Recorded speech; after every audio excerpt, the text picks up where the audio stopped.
All right, we're ready to have a quorum. Okay, let's go. Is Ms. Haley ready? Tell you. Yes? I am, yes. Okay. Okay, good morning, everyone. Good I'd morning. like to Good call morning, sir. the good morning, Mr. Liker. Okay. Yes. I would like to call to order the employees system of the government of the Virgin Islands, regular meeting of the Board of Trustees to order. Roll call, please.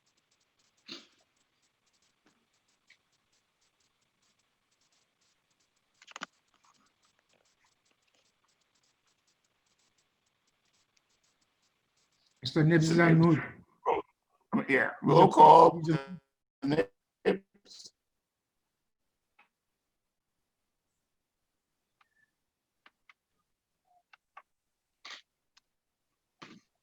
Mr. Nibbs is on mute. Yeah, Mr. Nibbs.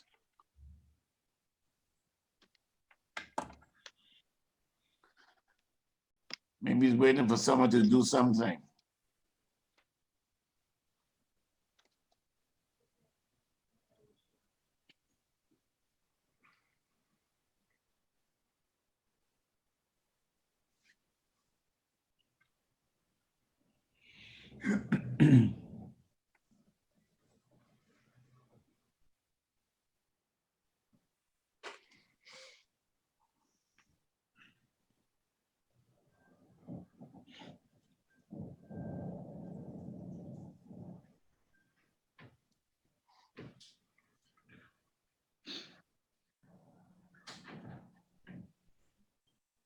Anything?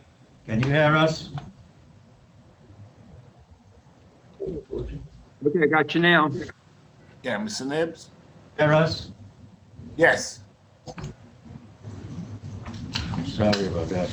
Trustee Caldwell, absent. Trustee Barry?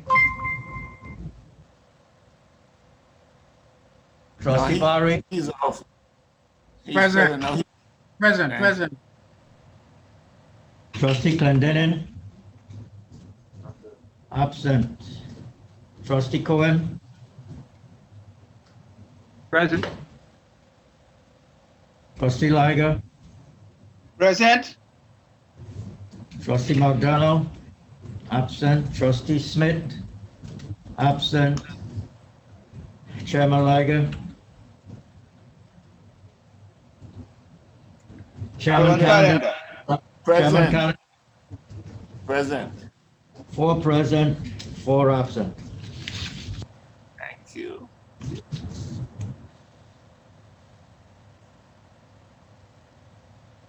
Tony Williams. We can proceed, right? Yes, All right. you have a quorum. All right. Thank you. All right. Do you have any comments or suggestions from retirees?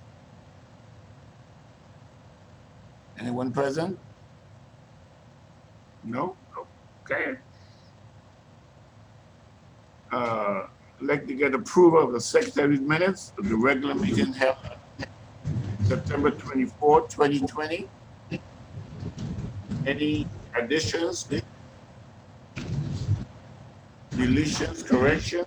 I'd like to mention errors were made on page 9 with Trustee Barry's 3 times with E in his name.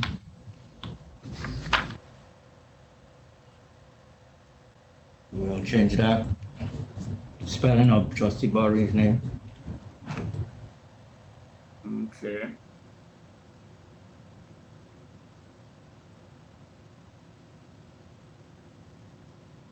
I had a question. Any other corrections? Yeah, I had a question on the meeting presentations and appearances. It mentioned the September 11th meeting with Dr. Davies, and it's GERS Leadership Development, and the next word is? What is that? Initiative. Okay, so misspelled.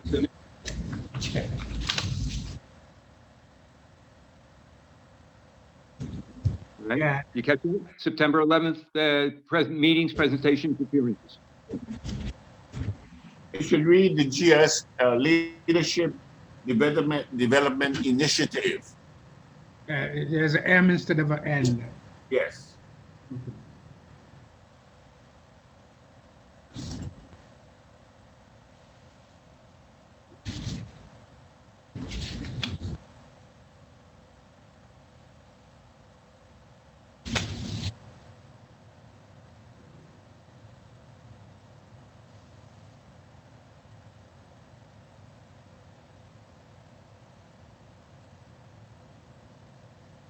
Any other corrections?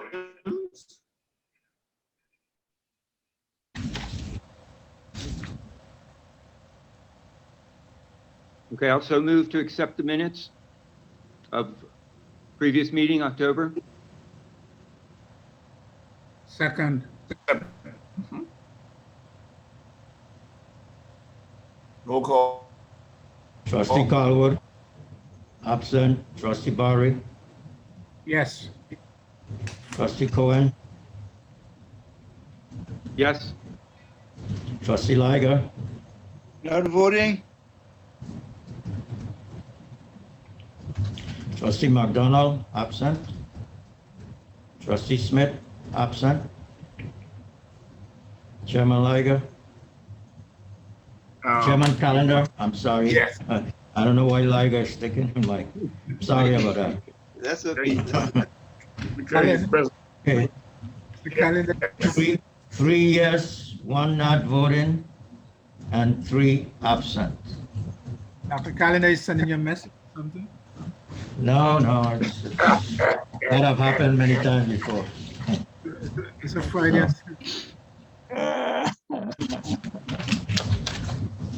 All right. Minutes have been approved. Communication and correspondences. Mr. Chairman, there's a few I'm just going to summarize. On October 30th, I sent the board the results of the retiree election. Do you want me to get into that, sir? No, sir. I have a, yeah, I have a, You have a question? I'm not sure if, I'm not necessarily questioning the results. I'm not sure if this is the appropriate time, but I'll raise it anyway. And it has to do with the Senkoi non-vote or non-election, if you will. And I guess my question is whether we need to have a second approach or to getting some Senkoi representation on the board. I'm not sure if the rules allow it. Are you all having a problem hearing Mr. Barry, or is it just me? Yeah, he's breaking up. Are y'all hearing Mr. Barry fine, or is it just me? I am hearing him fine here, Mr. Thomas. Okay, well, maybe I just need to. No, I might he was call. breaking up on my system. I was having a hard time hearing him. Okay. Okay, should I? The point I was making had to do with the non-election and therefore non-representation of the Senkoi retirees. And I guess the question I'm asking is whether, or more or less suggesting that whether we ought to do something to, I don't know if it needs a second try at it or whatever, but I feel uncomfortable about the absence of a Senkoi representation in the board. Anyone you want to weigh in on that first? I believe I know I thought about it. I reviewed the procedures that the board has adopted, and the procedures do not speak specifically to a situation like this. However, I share Mr. Bori's concerns and think that efforts should be exhausted to find a candidate and a person. So if it means re-advertising and trying to hold an election, those efforts should be made. I'm assuming we've tried to keep them on the same track so that both the St. Thomas and St. Croix retirees are elected at the same time. And while that might be commendable and the preferable way to do it, it doesn't mean it's the only way to do it, but we should make every effort to make sure that, all entities are represented on the board as anticipated by the statute. So it would be my recommendation that an opinion that efforts should be made to do whatever is fair and reasonable to get some St. Croix retiree representative elected to the board. Mr. Nibbs, you have some concern? I don't have a concern. I know that the procedures do not speak to anything like this. I remember extending the time for nomination to a month and a half instead of 30 days. I think it was Trustee Cohen who asked that we extend the time period. We did. My position is, if no one's put themselves forward now, it appears to me, we sent everything to the retiree group over in St. Croix, retiree groups in St. Thomas. It was advertised in two newspapers. It was press release was sent out. I feel if there was anyone that was qualified in St. Croix that were willing to stand up, they would have done it. And I don't have any issue with, I'll go with whatever the board wants to do, but I think going back out again, unless you're going to force and twist somebody's hand to run for the position, I don't see no sense. Okay, I'd like to follow up with Mr. Nibbs. A number of months ago, I was on the radio station locally and mentioned that, I was leaving and that emphasized the point that somebody's got to step up and run for the election. I also contacted all the officers of the local St. Croix retiree organization and informed them that they should let out at least a bulletin to their members in their email that we're looking for somebody. I think what I feel that what it is that I feel they're competent and qualified people in St. Croix. However, I don't think they want the headache. I don't think they want the personal liability. They're running from that type of thing. I spoke to a couple. So, I mean, we can go out again, but I don't have any problem with doing that. But I think the problem is that they just don't want to be coming in at this time where we're going into insolvency and being blamed and have any type of liability. This is what was expressed to me. But they are qualified people in St. Croix retirees, but they don't want to put up themselves. My suggestion would be to, when our new St. Thomas retiree comes on board at the end of March, to highlight the situation of what we're running into on representation or lack thereof, and get some newspaper coverage and see if we get any action out of that. I think when the legislature was making the change, I expressed that. I mean, you're making it where there's not going to be anyone who's maybe a retiree. You may have some people who are active might be qualified in those areas, but you may not find any older person who's a retiree that will be qualified. You're setting the bar too high. A board's supposed to be made up of the complement of the membership. That's what I see in the States. They are appointed positions by the governor, yes, but they're teachers, they're firemen, they're this, they're that. It's made up of the membership. But you're setting the bar too high for the retirees now, because some of them don't have those backgrounds. Some of them are passed on who had the background.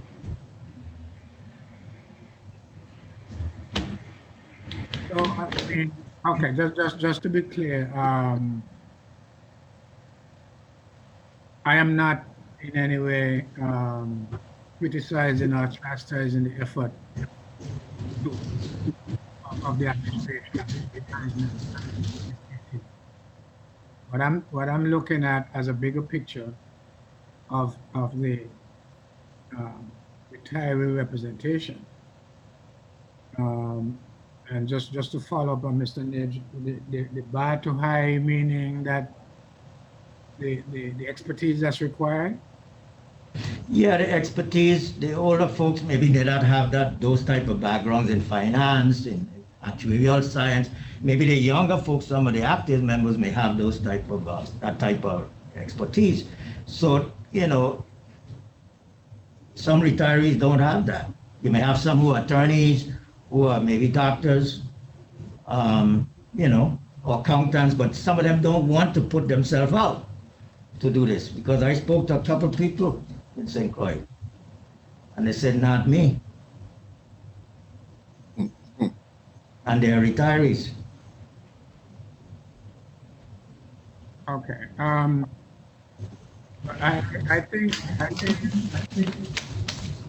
I think we need to make one more effort. I don't want to do something different. I'm not sure what that is, but we put an ad in the paper advertising that the law requires a retiree St.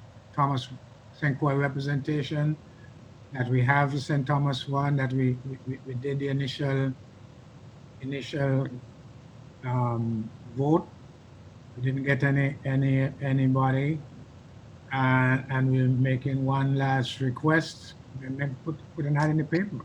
That will extend the option for another month or something, and do something. I mean,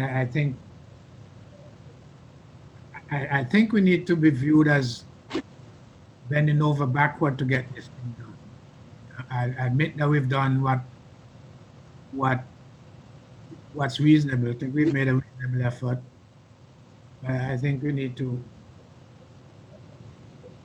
be seen as making an extraordinary effort to get this. All right. Okay. So we can deal with that. We can take it up and another session and make a decision on that. Okay. All right. Let's proceed. Go ahead, Mr. Nib. Since time is of the essence, sir, you said you're gonna have another session to make a decision on that. Can we do that today? So we can, because the end of the month is here. The election was going through January, first week in January, so we'll have to give him at least 30 days for nomination. That sets it at the end of December, unless you're gonna extend usually the retirees at the same time, but unless you're gonna extend the election period. I don't have any problem going out again. I don't, if that is the wish of the trustees, fine. But it seems to me in terms of the timing, it may not be something you want to do between now and the end of the year, because people's attention will be diverted, Thanksgiving, Christmas, the whole 9 yards. And I did mention where we're trying to do them on a parallel track, but that may not be practical given the reality. So it seems to me that you may want to start the process come January of next year, after people have gotten over the holidays and all of that. Just a thought. Well, it was gonna be the same thing, the election, the nomination was a period, and then it goes out for election through January. So it's the same thing. They would have been, I don't see, it's just you're putting more pressure on the system to have 2 elections going forward. Different time. I think that's worth it. I think if we succeed in getting St. Croix retiree representation on the board, I think that whatever pressure we're talking about is worth the effort.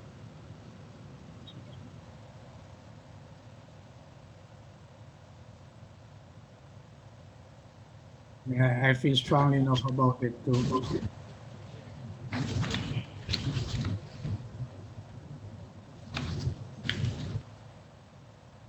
All right. Gentlemen, somebody need to. Okay. I think, Mr. Chairman, I think we need to ask the administrator to present to the board an approach that he thinks makes sense and is reasonable to carry out the intent that we have expressed in this discussion. Okay. All right. Well,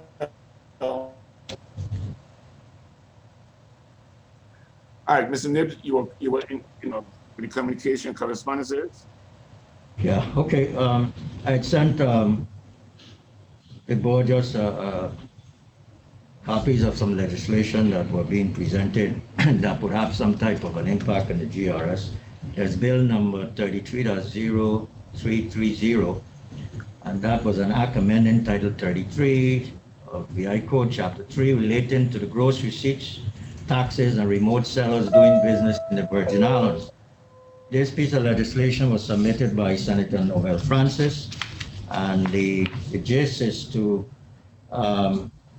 create an avenue to collect gross receipt taxes from individuals, firms, corporations, or other association without a physical presence in the Virgin Islands who are considered to be doing business in the Virgin Islands through digital means. The bill would direct 75% of the proceeds from the sales to the GRS and 25% to the general fund. That is presently on the table. It's a controversial bill on all the radio stations that I've heard this week. Also, bill number 33-014, that bill became Act number 8383. That bill acts as a remitter of an amount not exceeding 50% of the revenues realized in excess of the funds appropriated by the legislature of the Virgin Islands for the operation of the government of the Virgin Islands in the fiscal year ending September 30, 2020, and for amount not exceeding $50 million to be remitted to the GRS. Also in fiscal year 2021 from general fund revenues realized in excess of funds appropriated by the legislature of the Virgin Islands for operation of Virgin Islands to be used by the GRS exclusively for retirement annuity payments for fiscal year ending 2021. So hopefully we'll have a surplus for funds over and above what was appropriated and receive $50 million shortly.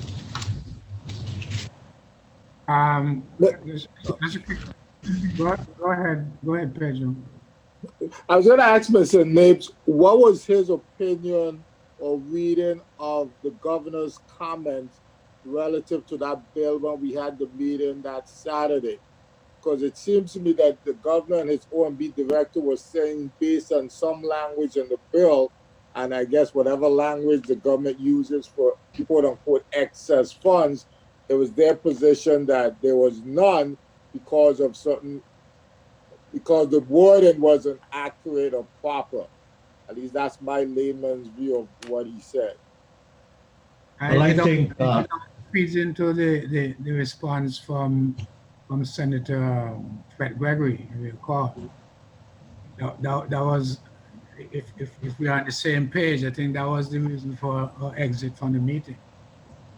She claimed that she's being confused or misled or something to that effect.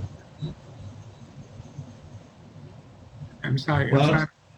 You know, we were asked by the governor's office to comment. I did submit a copy. And when I heard that, I knew that because I know that they usually don't have no whole lot of surplus funds from excess appropriations. Many of the times those things are encumbered for another year. And also there's a structural deficit within the, so you may have cash in the bank, but you don't have any excess over appropriated funds. And the question, I told them, you know, if the surplus funds are verifiable, available and verifiable in the general funds. And that's why I said that. At the end of the year, they must be available and verifiable. So I agreed with Senator Gregory when I heard her said that, and also agreed with the governor when he said it. So I think this bill was a show. Okay? Then you don't have a whole lot of $50 million of excess funds appropriated in any budget. I've never seen it before. Maybe, I don't know if Trustee Barry have seen it. He was the budget director. So, Well, you know, to me, there's a misunderstanding about on those terms. I mean, you see, you have the way I understood the argument is that it was based on the level of appropriation, and that they're spending less, and so they have more money. That's what I understood. right. Well, spending less doesn't give you money. You know, I mean, I was this misinterpretation between appropriation and cash. If you spend less, that doesn't mean you have cash. It just means you didn't have cash to spend. That's why you spend less. I was confused about that, and from the time I heard that discussion way back in the legislature, I knew that wasn't going to pan out, and that is why, if you want the same meeting, at the end of the meeting, I suggested to the governor that if you have extra cash plus the $63 million, they have us fighting in court for. I mean, how do you justify carrying on a court case? They were both spending money in Third Circuit to avoid an award of $63 million by the court. And the argument in the court is not that they don't want. The argument in the court is that they don't have the money. So it would have been interesting to hear how they make that argument to a court that they can't pay the award because they don't have any money. I think I sent Kathy Smith the governor's press release so that our attorneys could stand up and quote from it. And the governor said we have more cash than we've ever had in I don't know how many years. So I think there's a confusion. I think there's a confusion between the terminology. The fact that we're spending less doesn't mean you have more cash. So that was confused to me. So the end result of my summation of all this is that don't hang your hat on the 50. I mean, if they want to give $50 million, if it's a matter of appropriation, all they had to do is amend the budget, and put another line item in there. That's a $50 million is appropriated for GRS. Right? If the revenues are less than appropriations, and that's what they're arguing, simply put a line item in the budget, amending the budget, adding a line item, $50 million for GRS.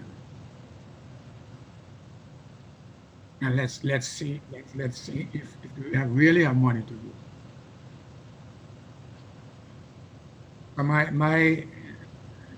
To follow up on Mr. Nipson's budget director, my suggestion to you is that to the board is that we shouldn't hang our hat on $50 million. I don't see it as a reality. I'd be happy to be proven wrong.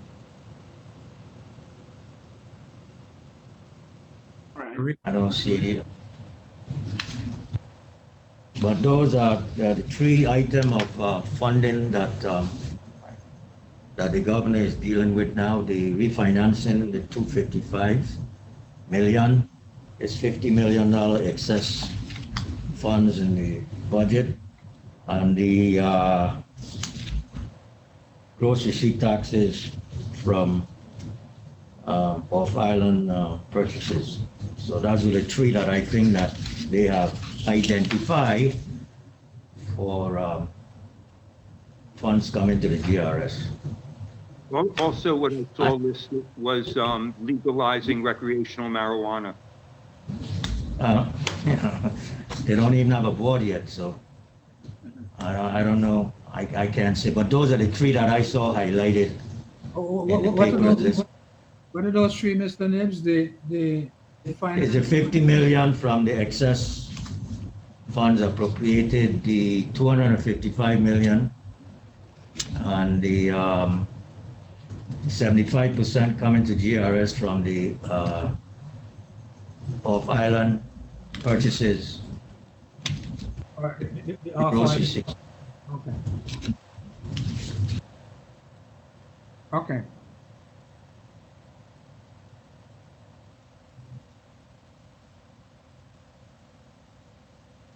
Okay, just to move on, I have two more. I sent the OMB director and the acting commissioner of finance a letter on October 27, indicating to them that they still have amount of $5 million for us. I heard the governor in our meeting with the senators and the board last week. He did mention that the same amount, so I'm hoping that they would send it to us. It was due by the end of September, additional $5 million. Also on November 16th, I sent a memo to the Havenside Mall Association, and I'd like to read it into record. Good day, Havenside Mall tenants. We are aware that there has been an increase in airline passengers coming to St. Thomas. The latest we have received is that the timeshares are 75% to 90% occupied. The management of the Havenside Mall is planning to begin advertising that the Havenside Mall is open for business. We plan to use all forms of advertising, including social media, arrangements with hotels, and potentially a video segment at the Sierra Airport and Red Hook Port of Entry. We aim to reach the airline visitors coming to St. Thomas at the time of arrival to let them know that the mall is open for business and the diverse businesses in the mall.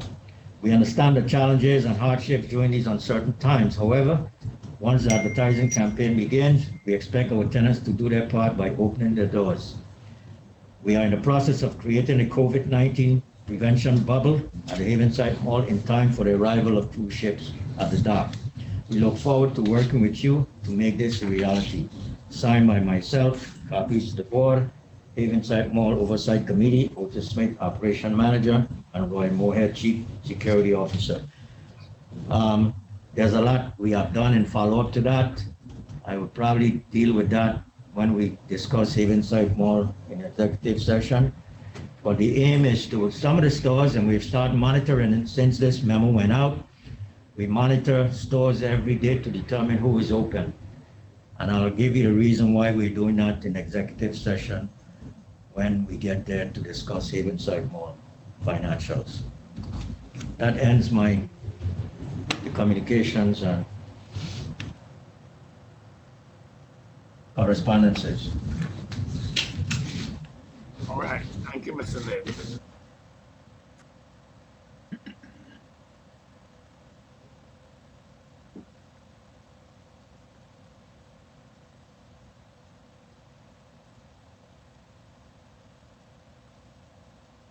Thank you. I have no chairman's report, therefore we can move on to the administrator's report.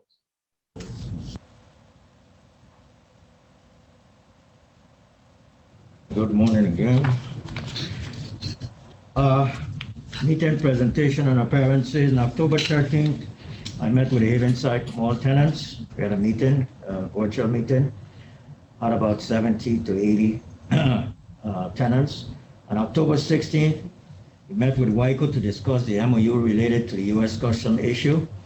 On October 20th to the 22nd, obviously, we had the GRS board retreat, which I think was very successful, based on the virtual instead of in person. On October 26th, I met with the contractors in regards to RFPs for the Havenside Mall metal building and perimeter fencing. On October 28th, I participated in interviews for the Havenside Mall property manager. On November 5th, I met with the governor along with board council and some other folks. On November 7th, we had a meeting with the senators, the governor, the senators, and the GERS board. I remember Trustee Bowery and Chairman Callender was in attendance. On November 10th, we had an interview with the VI Source Executive Director.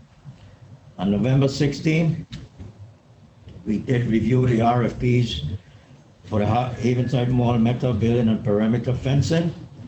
On November 17th, I reached out to the VI Port Authority's Executive Director to give us some insight and collaborate in some advertising promotions that we can do at the ports. On November 19th, I had a meeting with Lisa Hamilton, which was yesterday, the Executive Director of the Hotel Association, in regards to some type of a strategic alliance with the Hotel Association for Havenside Mall. And on November 25th, continue meeting. We're going to be meeting with the governor on the 25th of November to continue our November 5th meeting that we had with the governor. Havenside Mall is something on the agenda also in regards to that. Member services, as you can see, we have received at least 4 applications for retirees who are going to retire in 2021. We have 141 applications still remaining. I just want you to note that the applications are decreasing. In 2018, we received 403 applications. In 2019, we received 312. And in 2020, so far, we received 179. So that's telling us that retirees are not retiring at the pace that they used to. Maybe some because of the pending insolvency. So they're holding out a little longer. That's my interpretation of those numbers.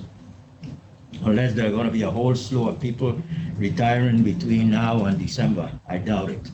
So only 179 so far for this year. Last year was 312. The year before that, 403. Refunds, as you can see, from October through September, we have paid out $6.9 million.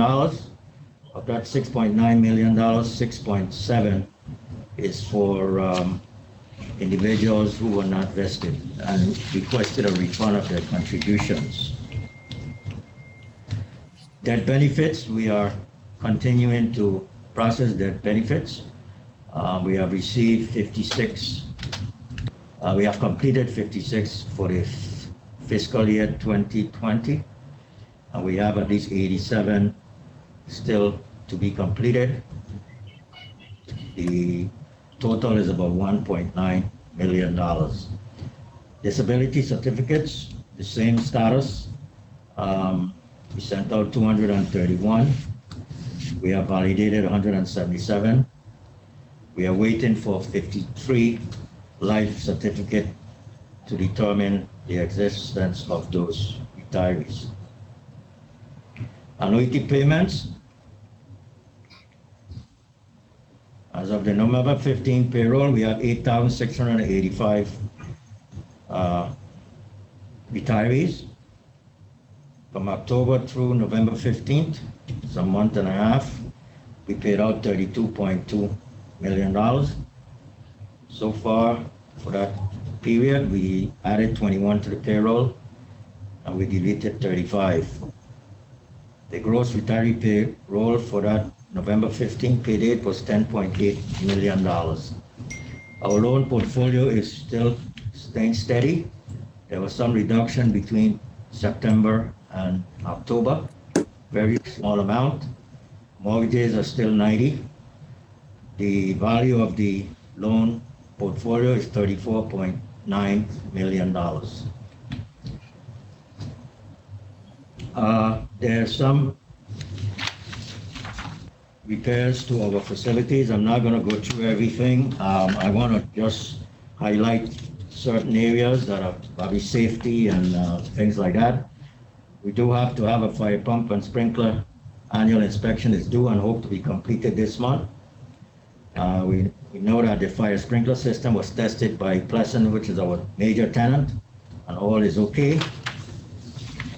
The GRS building in St. Croix, there was some leaking. As you know, we had a significant amount of rain in the territory, and there were some leaks that were identified, and we're going to be having those repaired. There is a warranty on this roof in St. Croix. I think it was 10 years. It's getting very close because I think that work was completed in 2010. So the warranty is getting close to expiration. So we have to look at that also. However, it does have a warranty. There was a replacement of the glass doors because of security reasons. We're waiting the doors from Puerto Rico. In the St. Thomas building, we have completed the tiling in the conference room area where the kitchen is. We plan to replace the tiles in the conference area also. We also did some tinting of our glass around the building. That is completed. This is an energy saving measure that we're looking at to reduce our water bill. Like I said, we did have a significant amount of rain, and we had a lot of problems in St. Thomas building. One of the reasons Kathy's not here because her roof and her area got a lot of water in that building, and it's moisty right now. But I think we had kept our fingers crossed because the work that was done at the exterior of the building, that held up very good. You know, before the water used to get in between the exterior and the interior of the building, that didn't happen. So that project that we spent about over $1 million to do for the entire building held up very well for us. We are ordering new pumps as a saver for the use of water. The pumps that just to pump the water from the cistern went down, so we have ordered new pumps, and that would save us so we can use our cistern water. We have 2 big cisterns here, save us at least $1,000, maybe $1,000 a year in water bill if we use the cistern water. The air conditioning project is on schedule. A lot of equipment. If you visit our office in St. Thomas, you'll see that there's so many big pieces of equipment. The chillers and everything has been put in place on the ground. However, some have to go on the roof, but that project is ongoing very smoothly. We also have the new fire alarm SIT project that is progressing very smoothly. They're here working every day. So they're running the new fire alarm system on all the floors. As far as collections, I'll give you as of October. October, we collected $12,384.84 in rental. We collected $11,607.77 compared to September, where we collected $147,541.14. In rental, $144,987.45. So in October, as you can see, there's a significant arrearage. We have arrearage in, especially in WAPA. The arrearage in rental is not as significant. It's $12,383.30. In WAPA, $230,078.85 for a total arrearages of $342,362.15. So we're going to be, I guess this happens usually at the beginning of each year when allotments are being made. So we'll be on top of our tenants to remit those funds to us.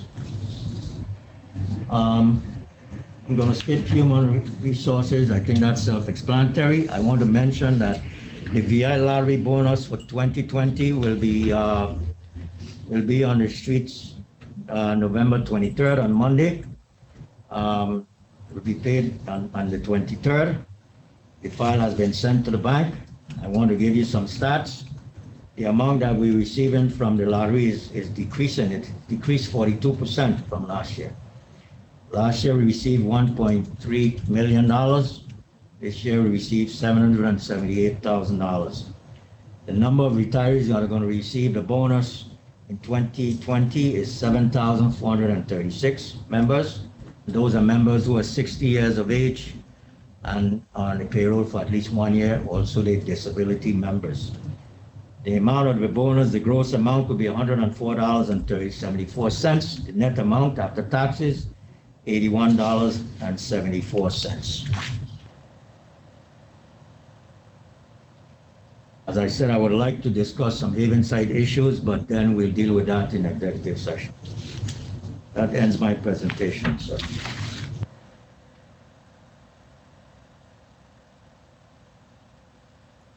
Thank you, Mr. Nibbs. Trustees, any questions for this, Mr. Nibbs? Yeah. Any comments? Mhm. Could Mr. Nibbs, when you're talking about the arrearage, I was trying to follow the report. What page on your report that was? 'Cause the report I had. So page 7. Oh, okay, got it. All right. Any other questions? Any other comments? I have I have- the meeting with the governor that occurred, I think it was the 5th, and that you're having a continued session the 25th. What was left undiscussed? Nothing. Left undiscussed was Havenside Mall, and trying to get some type of a partnership with health with the COVID, with our prevention program at the mall. Okay. Those two main things are what I want to stress to him. That was left. There was something else about insolvency. I wanted to mention to him what we were doing, what our plans were.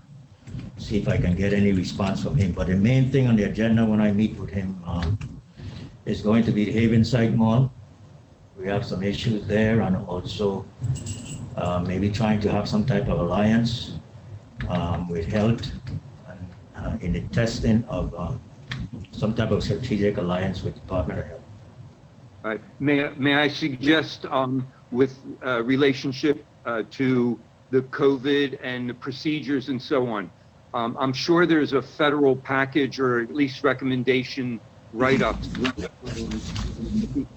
When we did the early voting that was done over in our old movie theater here, it was done exceptionally well. And I'm sure they had a game plan that they tapped into some federal program to advise them of such. So it may be, there may be things already written up that we can just adopt. Well, we reached out to the Commissioner of Health, we did send a letter to her. We followed up. She did acknowledge that she received it. With response to her, would respond to us. At least our executive assistant did say that he received it, and she would follow. We would get a response. We haven't received a responses yet. So we did reach out. Anything else? I have one comment regarding the loan portfolio. Yes, sir. No, just information, probably for Mr. Bowery, particularly. The present loan balance is 34.9 million.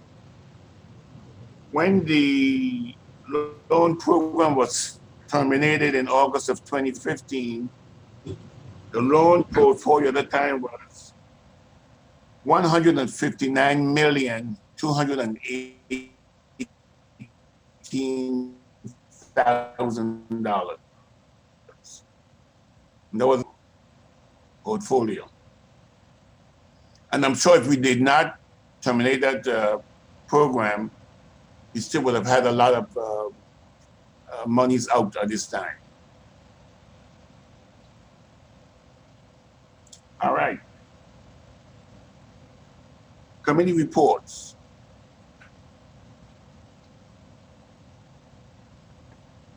Anyone?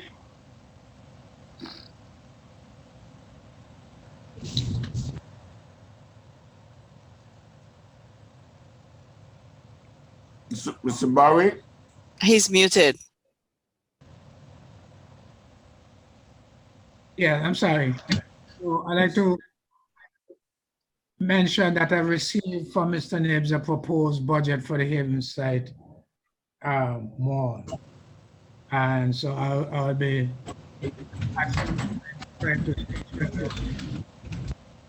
at some point I'll try to schedule a budget committee meeting. But as an initial comment, I'd like to ask Mr. We're not hearing I think you, maybe we should ask everybody to turn, yeah, we can't hear him, and then maybe some people who are not talking, they should turn off their mic.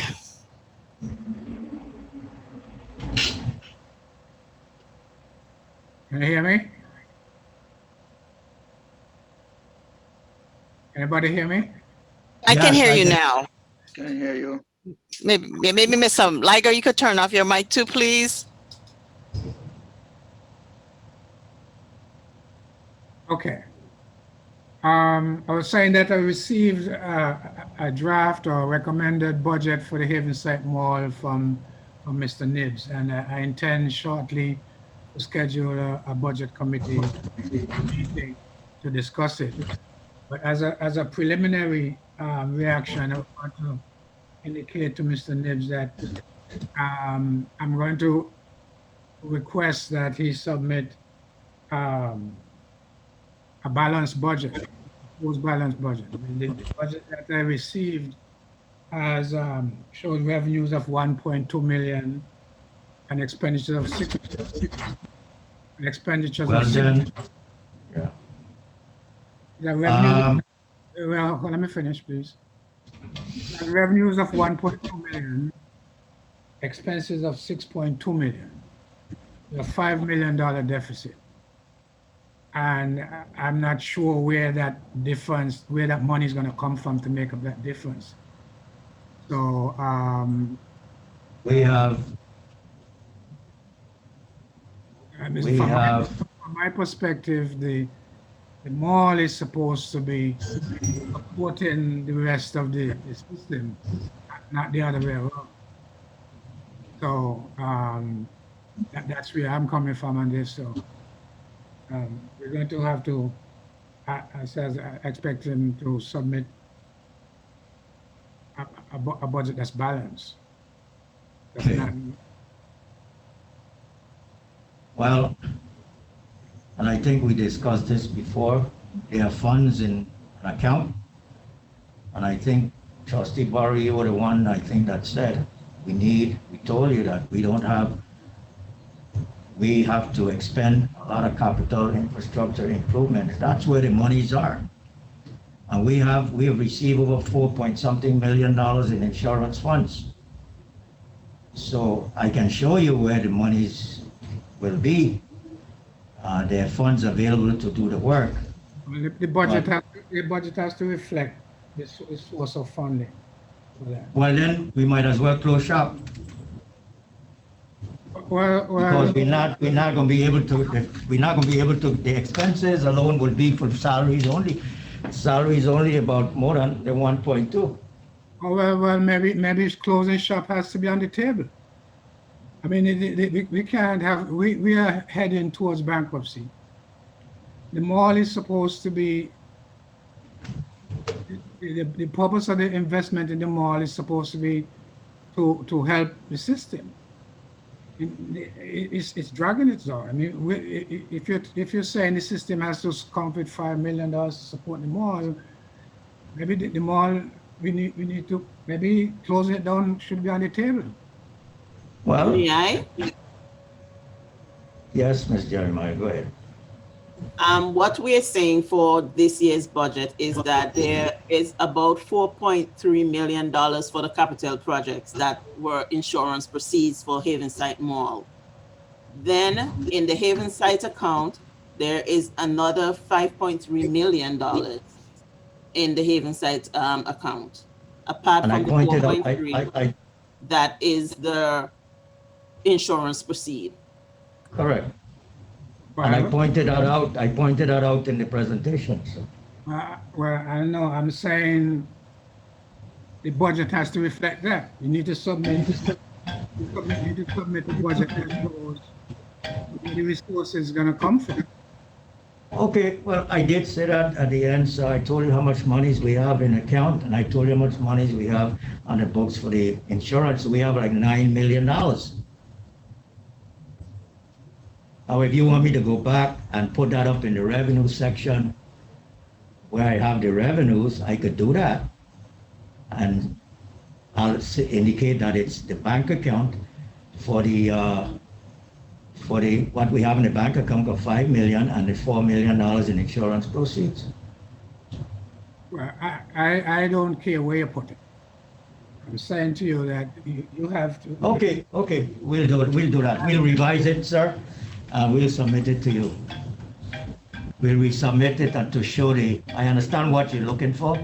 I'll put it up in the revenue section and you'll see the difference between the revenues and expenses proposed, and you'll see whether it's a surplus or deficit. Okay? Okay.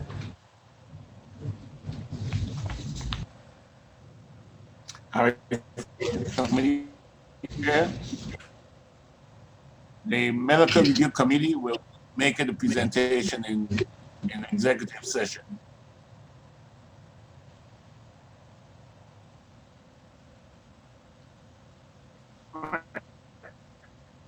No more committee reports.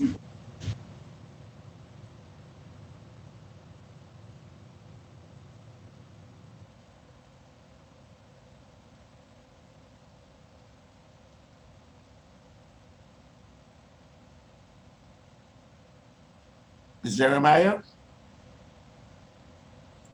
Good morning, Board Chair, other trustees.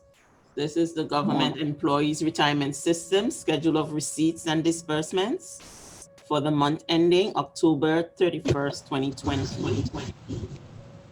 Receipts from collections, loan repayment, $1,217,1400, and the year-to-date, of course, will be the same for all. Rent from tenants / utilities, $18,448. We have moved the reporting for the Havenside Mall to a separate schedule. We have employer retirement contributions, $6,744,720. Employee retirement contributions, $3,441,464. Parking facility, $700. Miscellaneous, $15,487, for total collections of $11,438,833. Disbursements, annuity payments, $21,717,415. Administrative expenses, $1,332,163. Personal loans, $60,832. Mortgage loans, $7,810. Retiree loans, $1,456. Refund of contributions, $716,672, for a total disbursement of $23,836,347, for a net deficit of $12,397,515. The Haven site report for the month ending October 31st, 2020. I have a question before we pass that, Ms. Jeremiah. And I guess Mr. Nibs. So I noticed that the employer, both the employer and employee contribution went down compared to October of last year. Is that a reflection of lower active employees? Is that what's going on there? Or? I think it's a timing difference. Correct. It's Okay. more timing than anything else. Okay, okay, so we'll wait for a couple of months. It will straighten out, you expect, in a couple of years?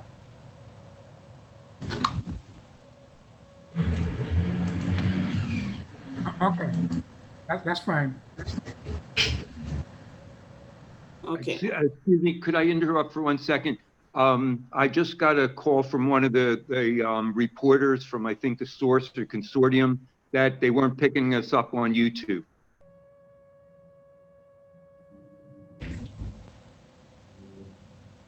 YouTube down right now. So YouTube is down. So I'll post up when they're finished. Okay, thanks. Okay. Okay, the schedule of receipts and disbursement for the month ending October 31st, 2020 for the Havenside Mall. Receipts from collections, we have rents from tenants, 103,417. We have miscellaneous, 8,125 for a total collection of 111,542. Disbursement, we have personnel services, we have 78,308. Fringe benefits, 40,095. Other services and charges, 8,066. Capital projects, 282,330 for total disbursement of 408,799. And for the month, the net cash deficit is 297,257. That ends the reading of the treasurer's report.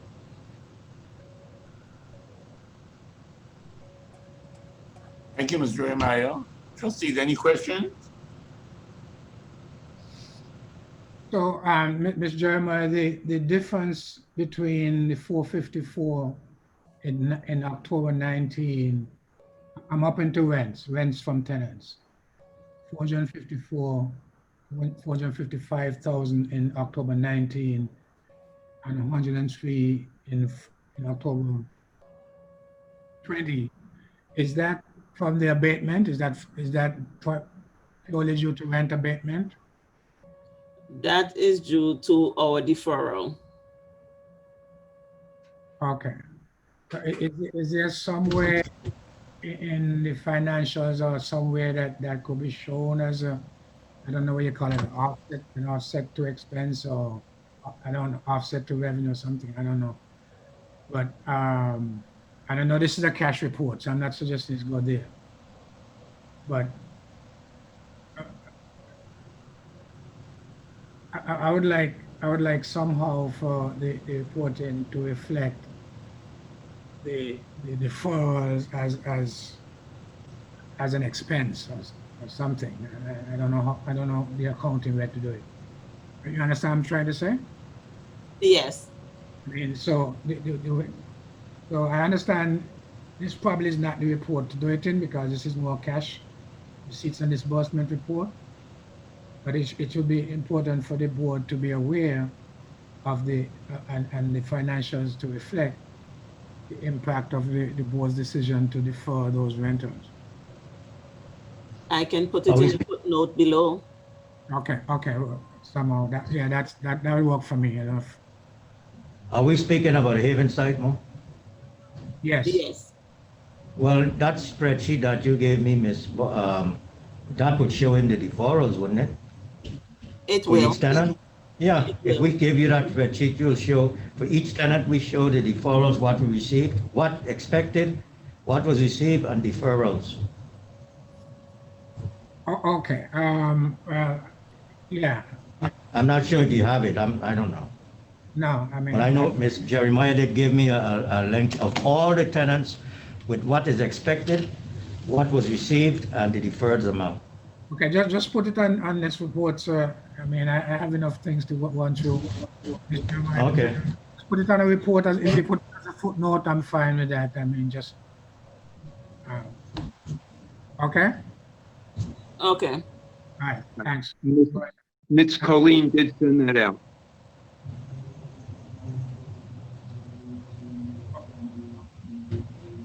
I didn't hear that. Ms. Colleen did send out the Haven site spreadsheet with all the tenants. Okay, I'll look for it. All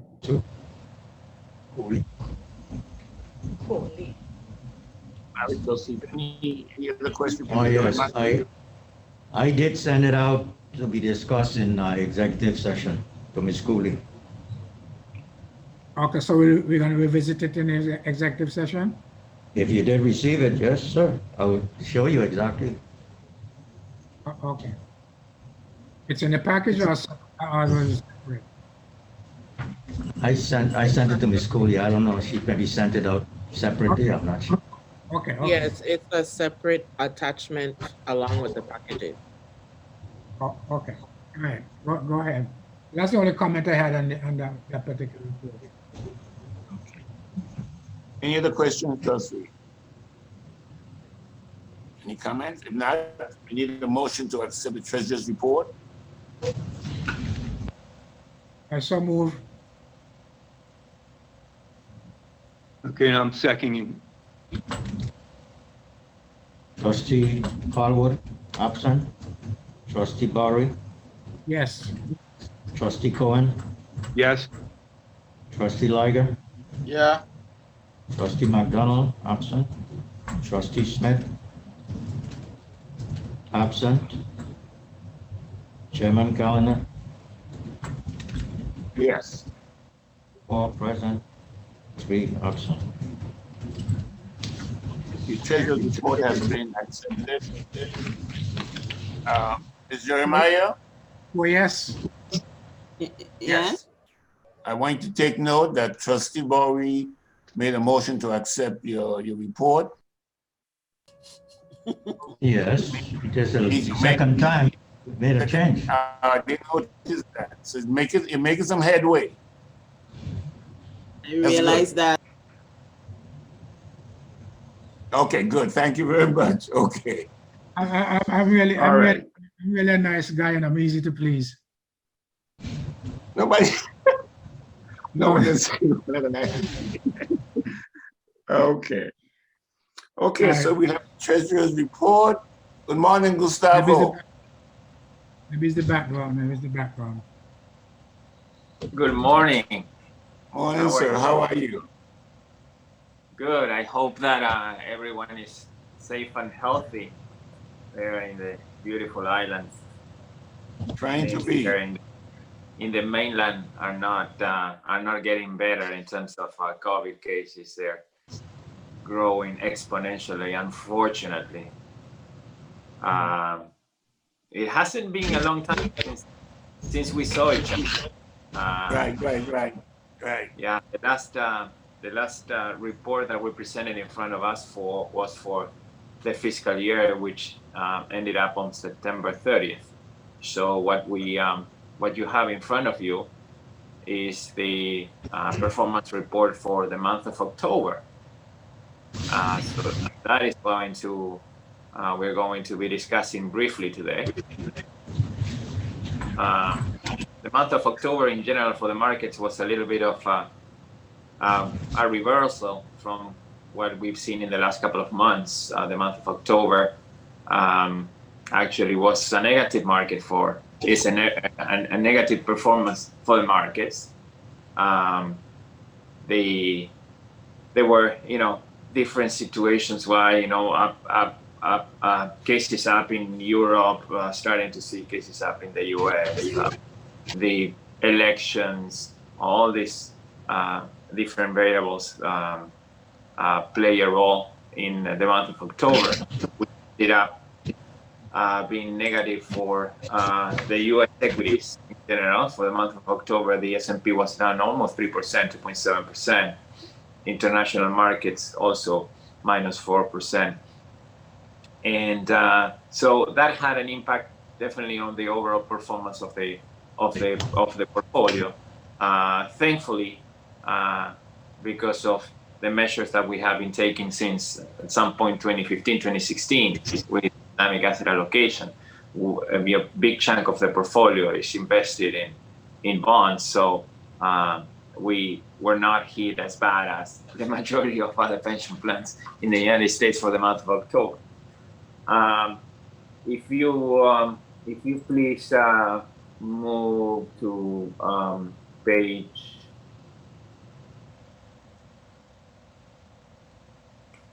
9 of the report.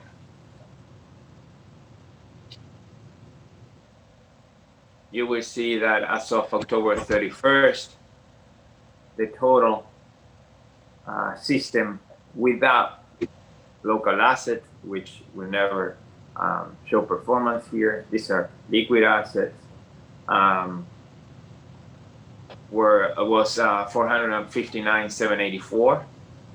As I mentioned before, the majority of the assets are now invested in fixed income portfolio, which, as it shows here, 77%, 12% in equities, and 9% in cash. A small portion of it still remains in alternative assets in two of the Mesero private equity funds. If you please be so kind and switch to page 11. The total retirement performance for the month of October, which you will see there under the column quarter to date, it was minus 0.6%. So it only retrieved 60 basic points compared to a minus 3% of the S&P that was down. So it was it defended well compared to what the U.S. and international equities done for that month. For the year to date, this is not fiscal year. We remember that we closed fiscal year on September 30th, but just to give you an idea where the portfolio stands for the year of 2020, it's up 4.6%. If we move to the next page, page 12, we see on the quarter to date column under domestic equity assets, we have 54 million invested in the Russell 1000 index. That is the index of large cap equity names, and that piece of the portfolio was down 2.4%, exactly the same as the index, because what we invested is a reflection of the index. On the fixed income side, we have still one active manager, that's Pew Core Fixed Income, which was down 0.4%, and then we have a portion in TIPS and the majority of it in an index of U.S. debt that was down 0.4%. So the combination of the asset allocation actually ended up, as I mentioned before, for the month of October at minus 60 basis points. As you see there, we don't have any data for the private equity funds. These are a quarterly lag, so we will see the performance of those at the end of the year or at the beginning of 2021. So the portfolio actually responded as it was constructed for at this point, that is defending on months in which the equities markets are extremely volatile. To give you some perspective, this is as of October 31st. Since then, for the month of November, as of yesterday, the equity markets are up between 9 and 10% in the U.S. equities. On the international, they're up like 14%. So we will see probably by the end of the year a little bit of a pickup in the portfolio. However, the portfolio has a small portion of it invested in equities. But also, what is interesting as well is that the bond markets were up as well as of so far as the month of November. So no major changes from the month of September. The only other aspect that we continuously monitor is actually on page 4. which, this is a statement of cash flows for the month. And as we see there on the column of withdrawals, we only see that, in fact, this instead withdrawals, this is a distribution from the two private equity funds for the month of October that actually distributed to the system 167,000 on Mesirow Fund 4 and 224 for Mesirow Fund 5. What you see there in negative numbers because it's a withdrawal from the market value, right? But it's actually a cash inflow into the system. That's pretty much what we have prepared to show you, and the results of the month of October. Still the same question marks. The markets go up and down depending on news of the vaccine and how that is going to be implemented, and how the saga, because I cannot call it the other way, of the elections moves during the day. But the main issues are still there. If there's going to be a stimulus or not, if vaccines are going to be available in the end of December or beginning of February. That volatility is still out there. However, the prospects for a better 2021, given the fact that it seems that the vaccine is going to be with us, are a lot better than they were 3-4 months ago. With that, I will open for any comments, questions. Please, any comments for Gustavo?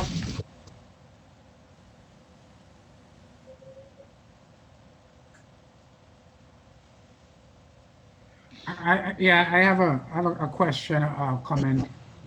Not sure what it is. I'll just try it out and free to respond. The board recently approved for a 4% rate of return to be used for discounting for establishing the unfunded liability. Given what you know about what's going on, does that sound like is that in a reasonable ballpark as to in terms of a decision? It does. I mean, honestly, it's difficult to predict an exact number, of course. But if you see that, the trends of the expected returns of a 60-40 portfolio that has always been the bogey, right? Or the benchmark that everyone is following as a rule of thumb, has been declining for the last 15 years. And more so under the current circumstances, that for the foreseeable short term, or medium term, I would say, we see a low interest rate environment. So at the low rates that it is expected, you would have, almost half of the portfolio, 40% on a 60-40 allocation, right? That will yield very close to zero, right? And in a circumstances like this, we have 70 to 80% of the portfolio that will be yielding very low performance rates as well. So definitely moving towards a lower expected return, it sounds absolutely reasonable and prudent. Okay.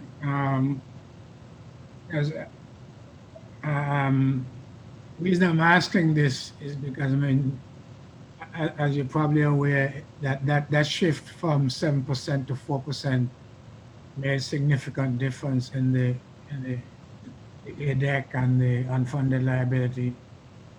And given the heightened attention that GERS gets, or is getting. I just wanted to be sure that as a board that that's a reasonable position to take. Because it's gonna, as you say, it's gonna exacerbate the net present value or the unfunded liability, I should say. I think that's a significant amount, over $1 million, and it increased the ADEC by, I think it's about 38%, if I recall correctly.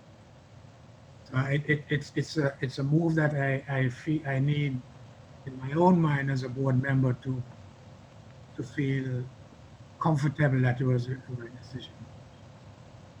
Yes, and most probably hear from Rocky and the rest of the team of actually the great actuaries that you have working on the fund, that, you know, moving towards that type of target is definitely something, you know, we acknowledging, you know, the pain that causes in the system and the beneficiaries and in the, you know, in the unfunded liabilities of the fund.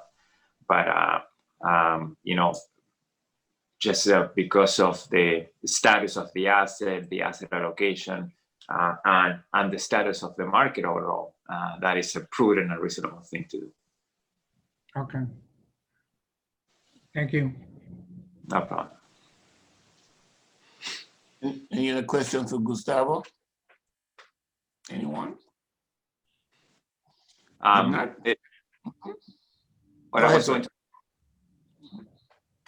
I was going to say is that in our firm, things continue to be you know, as normal as they can, and under these circumstances, the firm is solid. No interruptions in our business other than instead of seeing you face to face, unfortunately, we have to do it virtually. But our firm continues to be solid moving forward without any disruptions on this pandemic, and we continue working from home, and the small little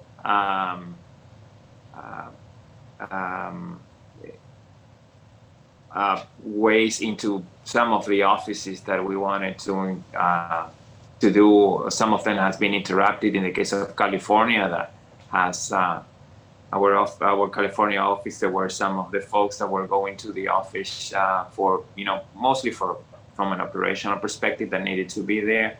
And unfortunately, that cannot be done now because California closed all businesses back in lockdown. So, you know, in small progress that we did moving that one is now backwards back again. But thanks God, our business is solid, and we continue with the operations as normal as they can be. And we thank you, sir, for being here for us. For sure. Okay. All right. Thank you very, very much. See you next month. Mr. Chairman. Yes, sir. Before we go into regular session, since the election was discussed, it was not on the agenda, but since it was discussed in regards to having an election in St. Croix, follow on, I think since the procedures and rules that were promulgated back in 2009, 2010 did not address it, can we amend the agenda to include that the board make, or maybe direct have the board council, we can make a motion that procedure be changed, the language, and approved by the board now so we can start working? We just need, since the procedures are silent, we need to have something to, I mean, since it's a very important thing, and we want to have something in our hand. because, you know, Ms. Glendinning, she's the facilitator, she was asking me, should I go ahead and start up now? I mean, you know, I think we need to have the procedures down in case there's any questions about it that would make a little change in there. In the event there's no one that comes up, we can always go back out because it's silent. I think, Mr. Chairman, since I'm a response, since I'm the one who raised this issue, if Mr. Nibbs wants something from the board for the board to approve, then he needs to submit it. I recommend that he put his head together with his staff, come up with a reasonable approach, and send it on to us. I mean, we could do it by vote, by poll vote, and approve it. I mean, I'm not sure he's asking us to approve something. I don't know what that is. Well, initially, I did not recommend the procedures. The procedures were recommended by the board council, I assume at that time, and the board approved it. All I'm asking is that maybe the board council come up with the recommended language to amend the procedures to have this done. Yes, I agree. An amendment, if Attorney Williams could amend according to the circumstances that we're meeting now, which is unusual, what to do next to follow up on. Attorney Williams, you want to weigh in on that? I didn't hear what Trustee Cohen said, so I don't know if he wants to repeat that. Okay, let me try again. To do an amendment reflecting the situation that we have, which is we didn't get any candidates applying for the position of St. Croix retiree position for the board, that if that occurs, that we should make an additional extension on the election date submissions would probably be the easiest way to do it. Okay, I'm trying to wrap my arms around this.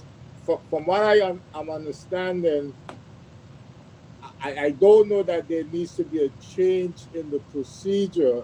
It seems to me that what the trustees are saying is that we don't have a candidate, we basically need to do the process again.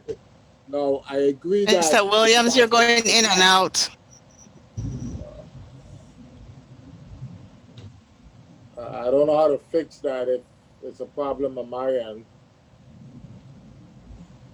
Is that any better? Just rocking back and forth. Just stay still in the camera, that's all. Okay.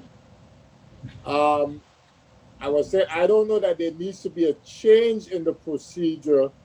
My understanding of what the trustees' desire is that we do the process over again. In a sense, almost until we find a candidate. I agree, as I said in the first time we addressed that the current procedures do not address this situation. So at the very most, all the trustee would need to do is to pass a motion basically saying that, you know, go back out and go through the process again. But I also thought I understood the chairman to say that we are going to discuss this at a different time or another time, unless I misunderstood that. So maybe we kind of need to put all of those things on the same page and kind of figure out a way forward. I did say that, but if there's something that one thing needs to be done immediately, then we can proceed. Well, Mr. Chairman, it appears to me that based on the responses I've heard from the trustees, the majority wants to go out again. So I know that there's something in the rules that says that there's only one candidate in a district, and if that candidate is qualified, that person, him or her, automatically becomes a candidate. So I think we need something in there to guide us. This may happen again. Something in there for future, and I'm not going to be here. A lot of other people are not going to be here. Is going to say, hey, if you haven't received any person I've not nominated for that position, X amount of time, it's at your discretion. Either you want to give it at the discretion of the administrator. I don't like that.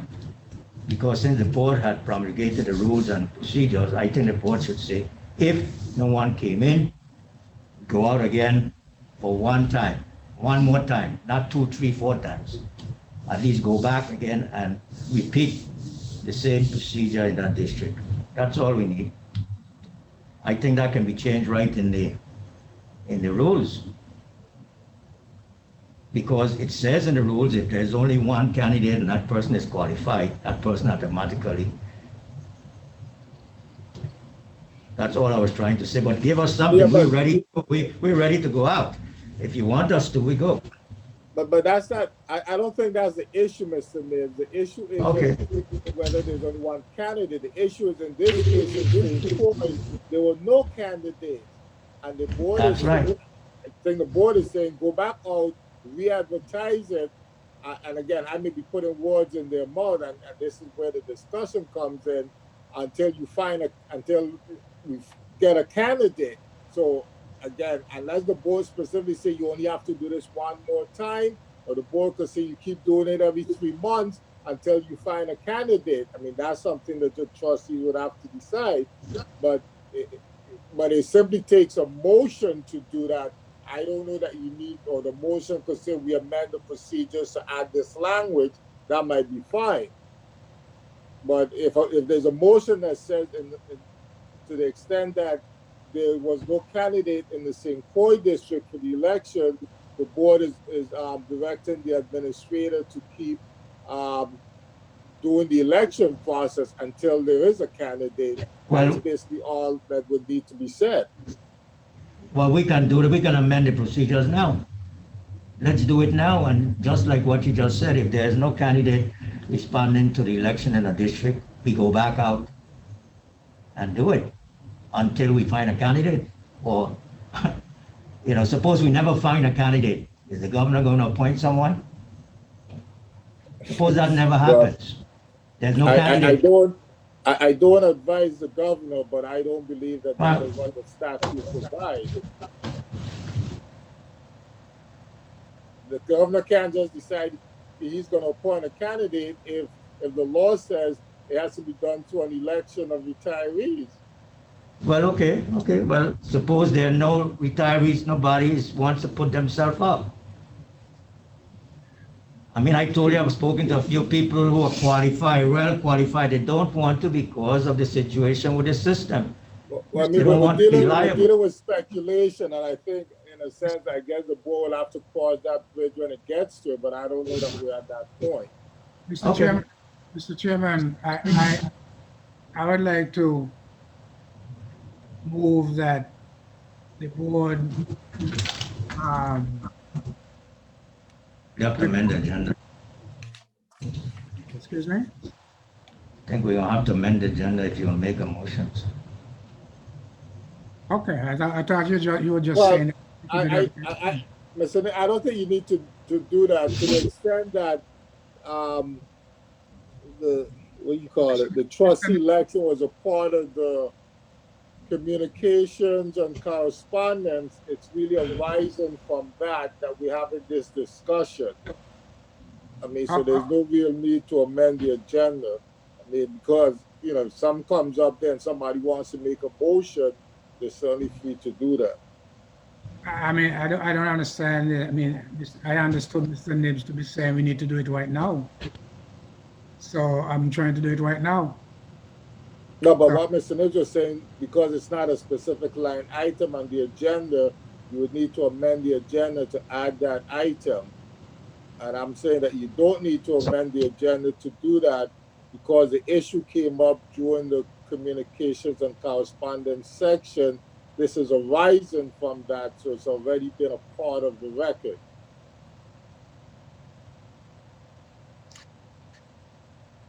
Okay. So, I mean, it's up So to you're the saying chairman, that the trustee board can make? Yes, that's what I'm saying. that you can make a motion. That is correct, Mr. Chairman. Just Barry, I move that the administration be required to submit to the board a proposal or an approach to extend the effort to elect a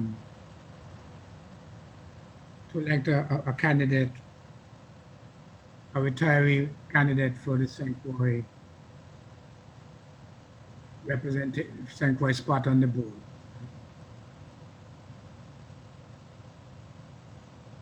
Do you want to add it in the event, in those situations where no candidate was submitted, or something to that effect?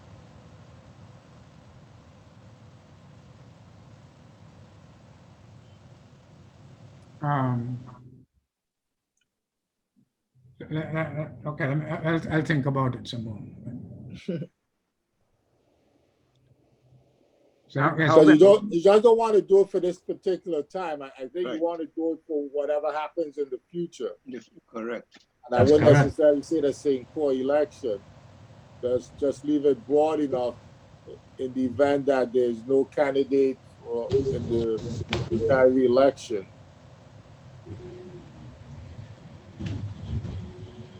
So what you may want to say, if I may, Mr. Bori, in the case where there's no candidate for the retiree election, that the administrator is required to submit to the board a proposal to extend, to establish an effort to extend the election until a suitable candidate is found.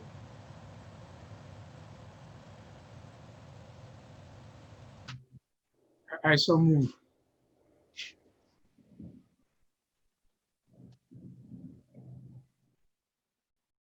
Trustee, we need a second on that. Do you understand that? Second.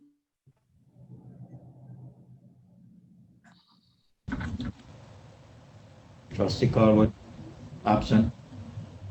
Trustee Barry, Yes. Trustee Cohen, Yes. Trustee Liger, Yeah. Trustee McDonald, absent. Trustee Smith, absent. Chairman Calendar, Yes.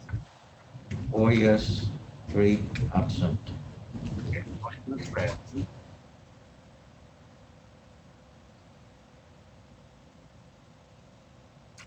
Okay. Okay, we proceed to regular session to ratify the poll vote to accept the actuary's recommendation to lower the assumed rate of return.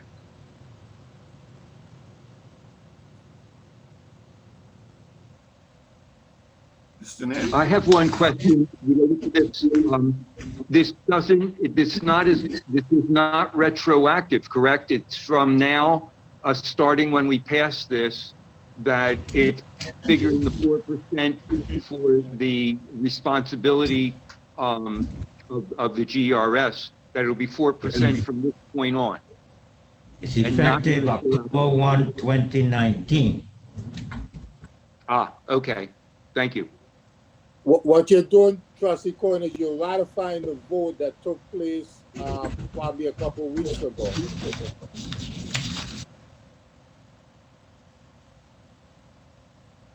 A poll vote was submitted, a poll request for poll vote was submitted right after the board retreat. I obtained a letter from Siegel indicating, summarizing the issue, in reduction of the rate from 7% to 4%. I sent it out to the trustees and I requested a poll vote. 4 trustees responded, Smith, Calendar, Cohen, and Barry, and voted yes. So there was a majority there. So all we're doing is ratifying this poll vote that we did on back on the 23rd forward. but it would be effective October 1, 2019 actuarial valuation.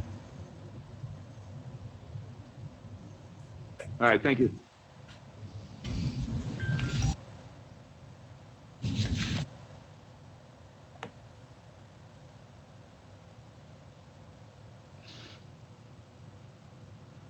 Is there the motion needed at this point?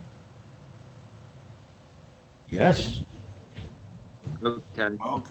I feel move to accept the recommendation to lower the investment return assumption. Mr. Cohen, from Mr. 7 Cohen, to- Mr. Cohen, can you repeat the motion and probably keep your face closer to the mic?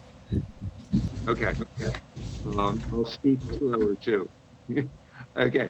I still move to accept the actuary's recommendation to lower the investment assumption from 7% to 4% effectively with the October 1st, 2019 actuary evaluation.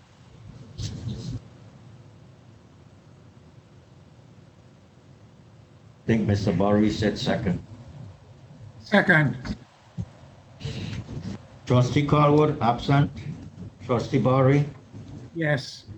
Trustee Cohen, Yes. Trustee Liger, Yeah. Trustee McDonald, absent. Trustee Smith, absent. Chairman Calendar, Yes. 4 yes, 3 absent. Okay. Thank you. Motion passed.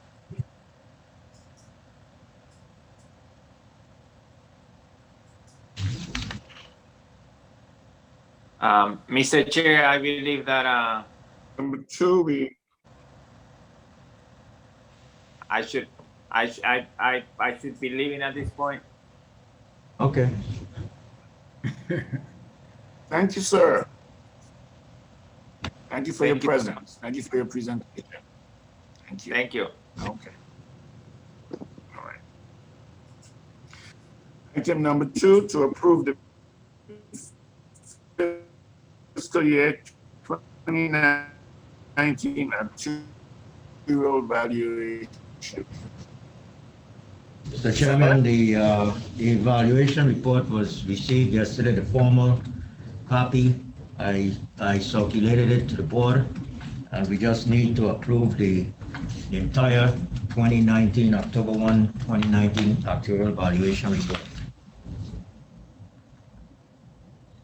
Trustee need a motion.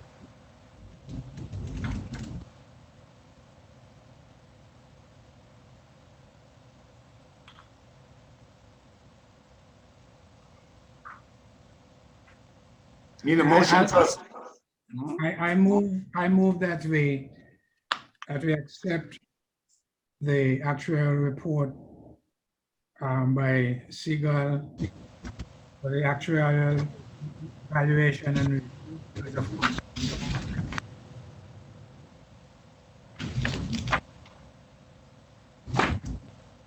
Okay, second.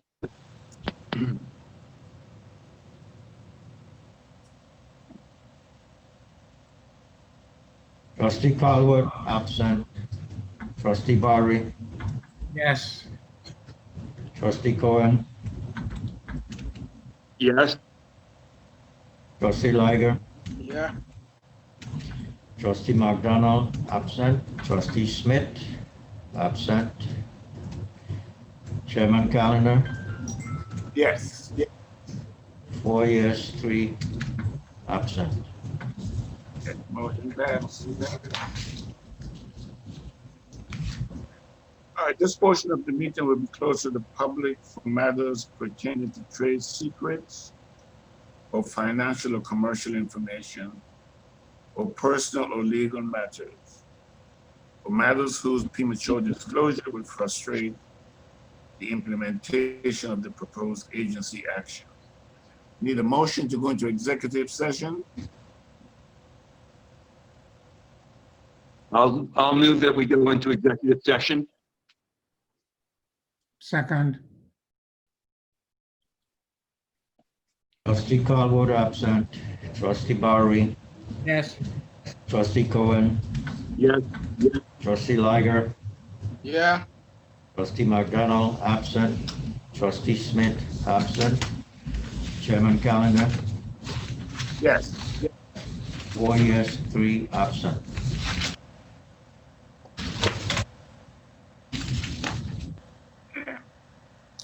So we take